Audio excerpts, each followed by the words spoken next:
Sebuah bengkel motor di Cikutra, Senin malam 27 Januari 2025, hangus terbakar.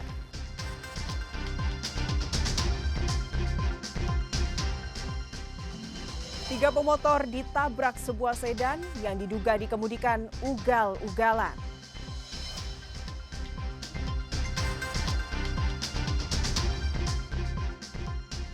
Bandung menjadi destinasi wisata favorit wisatawan ketika libur panjang tiba.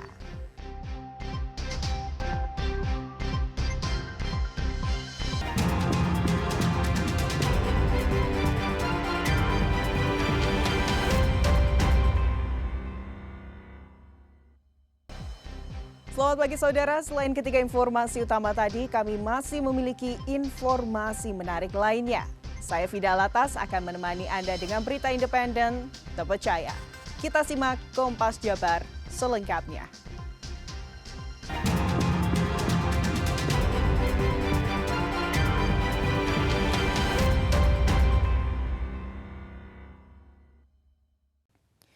Saudara, sebuah bengkel motor di Cikutra, Senin malam 27 Januari 2025 hangus terbakar.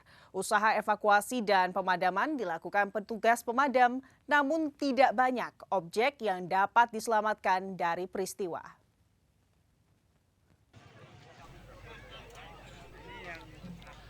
Api berkobar pada Senin malam pada sebuah bengkel motor di kawasan Cikutra, Kota Bandung, Senin 27 Januari 2025.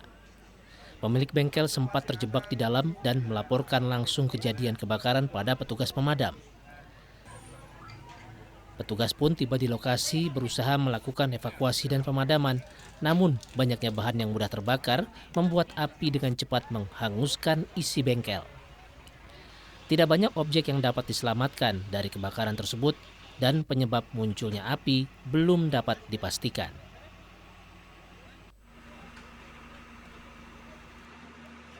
Korban sekarang alhamdulillah tidak ada, cuman yang kebakar 4 buah motor yang di dalam, mungkin yang nyepis bagaimana 4 buah motor yang terbakar. Penghuninya ada, malah yang menerima telepon juga penghuninya langsung yang menerima teleponnya. Beliau minta tolong kepada warga setempat, dan dibantu dengan TNI di sini, minta tolong langsung dia telepon ke emergensi. Diduga ugal-ugalan, sebuah minibus jenis sedan menabrak 3 sepeda motor dan 1 mobil di Jalan Raya Bandung Cirebon, kawasan Warung Kalde, Jatinangor, Sumedang, Jawa Barat, Senin 27 Januari 2025. 1 orang meninggal dunia, sementara 4 lainnya dilarikan ke rumah sakit.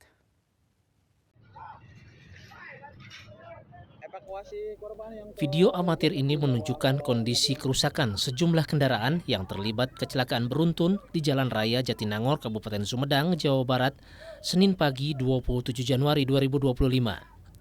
Diduga kecelakaan ini adalah buntut dari aksi ugal-ugalan pengendara sedan berwarna merah dari arah Sumedang menuju Bandung sehingga menabrak 3 sepeda motor dan sebuah mobil. 1 orang meninggal dunia dalam insiden tersebut, sementara 4 korban lainnya dilarikan ke rumah sakit.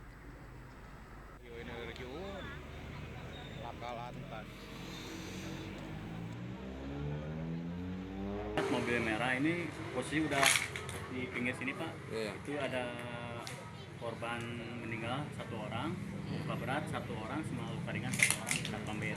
Nah, ini kalau yang meninggal dunia itu Tukang parkir juru parkir di sini Parkir di di- depan bank ya? di BRI sama di kantin. Terus kalau yang luka berat itu yang jaga kosan. Posisi lagi di sana lagi cuci motor.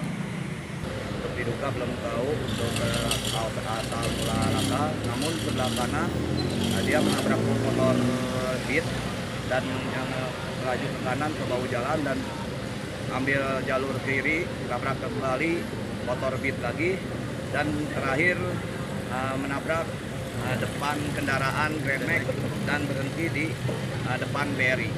Untuk pengemudi atas nama Putra Akbar, untuk umur belum diketahui. Untuk korban sekitar 5 orang. Saudara, Bandung menjadi destinasi wisata favorit wisatawan ketika libur panjang tiba. Salah satu destinasi wisata yang menjadi buruan wisatawan adalah berkeliling Bandung menaiki bus bandros.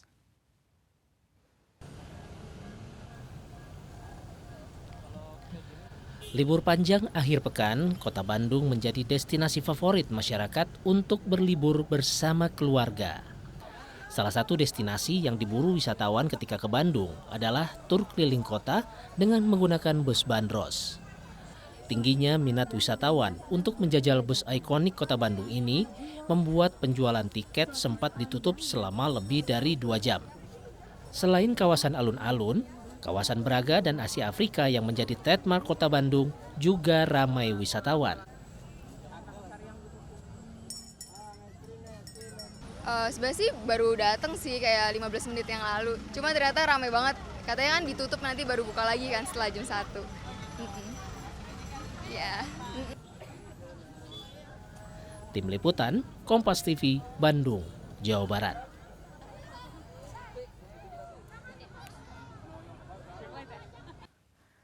Saudara, momen Tahun Baru Imlek 2025, sejumlah destinasi wisata yang biasanya ramai justru terlihat sepi pengunjung. Kondisi ini cukup mengejutkan pengelola wisata di Tasik.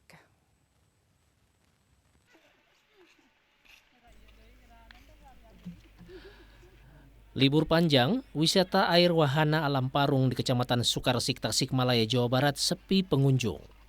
Hal itu berdampak dari turunnya angka pengunjung hingga 30%.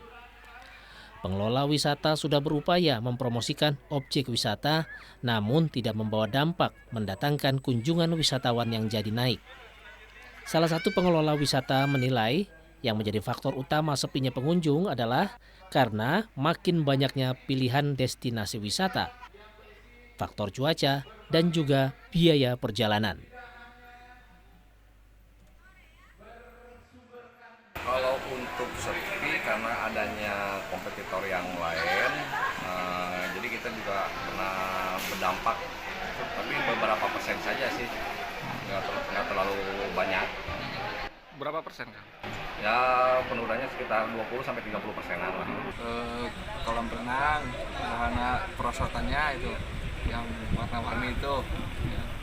Pengen ngerasain ya? Iya, pengen ngerasain. Gimana, tiketnya murah nggak nih? Sangat terjangkau lah, menurut kita terjangkau.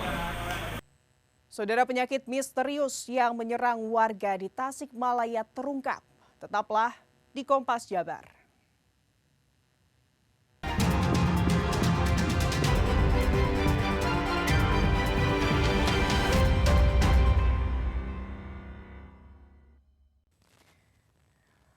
Saudara, usai banjir merendam pemukiman di Desa Haurpangun, Tarogong Kidul, Garut, warga dibantu sejumlah petugas dan relawan bergotong royong bersihkan rumah dari sampah sisa banjir.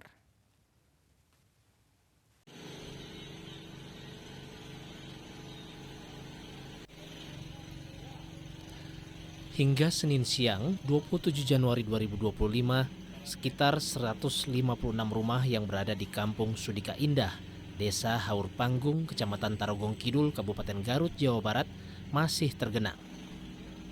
Namun genangan air banjir ini mulai surut bila dibanding pada hari Minggu 26 Januari 2025 malam yang mencapai 1 meter. Dengan dibantu petugas gabungan dari BPBD, TNI, Polri, Dinas Pemadam Kebakaran, dan sejumlah tim relawan, mereka menggunakan alat penyedot air untuk membersihkan rumah warga yang kotor serta membersihkan sejumlah barang yang masih bisa diselamatkan.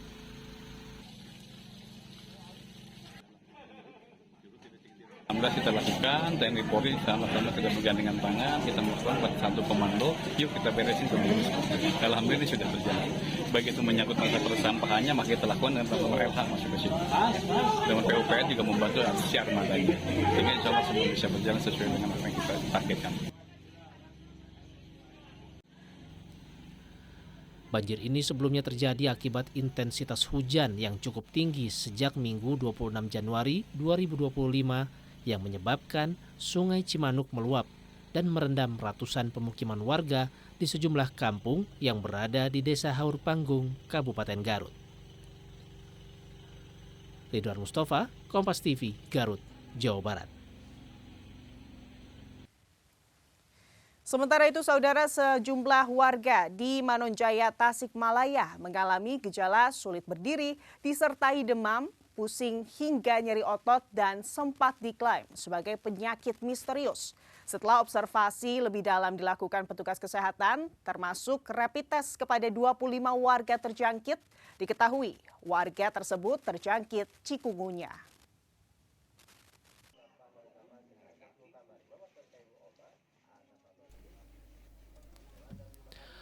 Warga di Desa Kamulian dan Gunajaya, Kecamatan Manonjaya, Kabupaten Tasikmalaya, diserang sebuah penyakit dengan gejala yang mirip antara warga satu dan lainnya, yaitu sulit berjalan, demam, pegal, mual, dan pusing.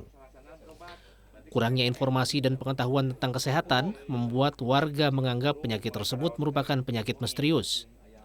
Untuk memastikan jenis penyakit yang menyerang warga, petugas kesehatan Kabupaten Tasik melakukan pemeriksaan kepada sejumlah warga yang terjangkit dan memeriksa kondisi lingkungan sekitar pemukiman.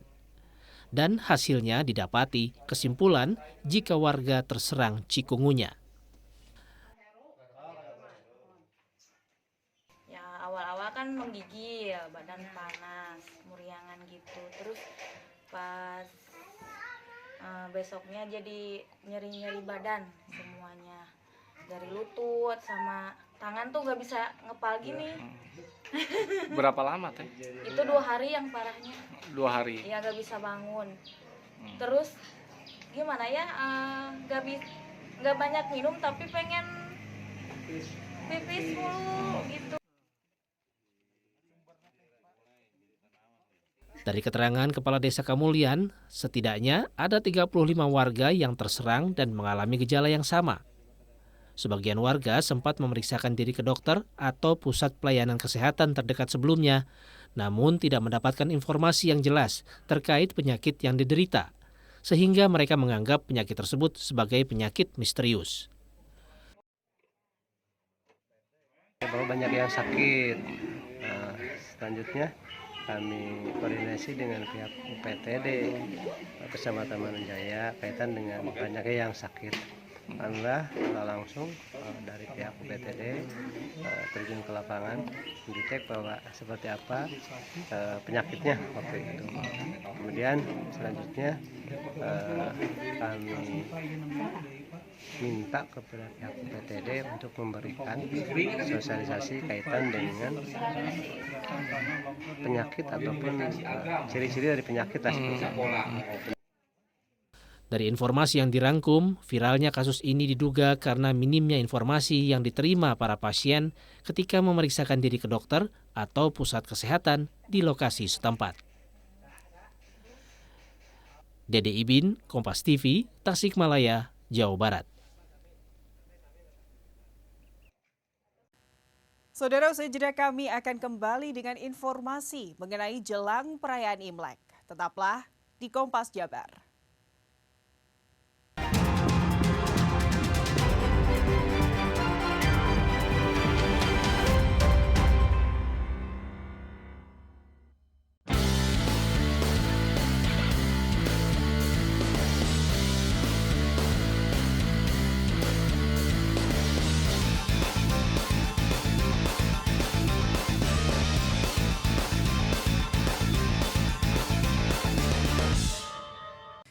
Timnas Indonesia U20 kembali gagal meraih kemenangan di laga kedua U20 Challenge Series. Pasukan Garuda Nusantara harus mengakui keunggulan Suriah dengan skor 2 gol tanpa balas.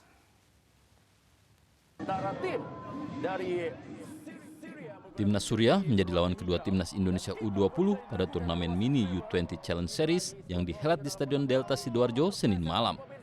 Bermain di hadapan ribuan pendukungnya, Doni Tripamungkas dan kolega langsung tampil menggebrak di awal laga. Setelah melakukan beberapa penyelamatan gemilang, gawang Ikram Al-Ghifari akhirnya bobol pada menit ke-27. Memanfaatkan umpan silang Khalid Al-Hamush, dengan cermat Majdi Manaf meneruskannya menjadi gol. Skor 1-0 untuk Suriah bertahan hingga turun minum. Di babak kedua, pertahanan Garuda Nusantara langsung tertekan. Dan lagi-lagi Ikram Al-Ghifari harus jatuh bangun menyelamatkan gawangnya. Pada menit ke-66, gawang timnas Indonesia kembali kebobolan lewat eksekusi bola mati Anas Husam. Skor 2-0 untuk Suriah tidak berubah hingga laga usai. Ini menjadi kekalahan kedua beruntun pasukan Indra Syafri tanpa mencetak gol di ajang U20 Challenge Series 2025. Sementara itu, ini menjadi kemenangan kedua beruntun Suriah setelah sebelumnya menang atas India.